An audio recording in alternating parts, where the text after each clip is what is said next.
ఓం శ్రీ పుణ్యలింగేశ్వర స్వామినే నమః. నా పేరు విజయ దుర్గా. మేము కుంట్లగూడెం గ్రామం నుంచి వచ్చాము. అన్ని రాష్ట్రాలు తిరిగి ద్వాదశ జ్యోతిర్లింగాల దర్శనం అంటే అందరికీ అవ్వదు, కానీ ఇక్కడ ప్రతిష్ఠించి అందరికీ అందుబాటులో దేవుళ్ళ దర్శనం దగ్గర నుంచి చూపించే అదృష్టం కల్పించినందుకు చాలా హ్యాపీ ఫీల్ అవుతున్నాం. బొట్టు పెట్టే విధానం గాని, ఆ కాళ్ళు కడుక్కునే పద్ధతి కూడా ఇంతవరకు అయితే ఇక్కడ లేదు. రాగానే వినాయకుడు దర్శనం అయింది, గుడి కూడా స్వామి కూడా దర్శనం బాగా ఇచ్చిరు, నందీశ్వరుడు కూడా పెద్దగా బాగా అనిపించింది. అన్ని ఫ్రీనే ఉన్నాయి, దేనికి డబ్బులు అయితే తీసుకోలేదు.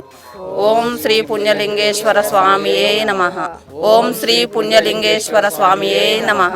12 జ్యోతిర్లింగాలను ఒకే చోట దర్శించుకునేలా నిర్మించిన శ్రీ పుణ్యలింగేశ్వర స్వామి క్షేత్ర పూర్తి స్థాయి నిర్మాణంలో భాగంగా సిమెంట్, ఇటుక, ఇసుక, గ్రానైట్, కంకర వంటి నిర్మాణ సామగ్రిని గాని లేదా విరాళాల రూపంలో గాని మీ శక్తి కొలది సాయం చేసి సంపూర్ణ శివానుగ్రహాన్ని పొందండి.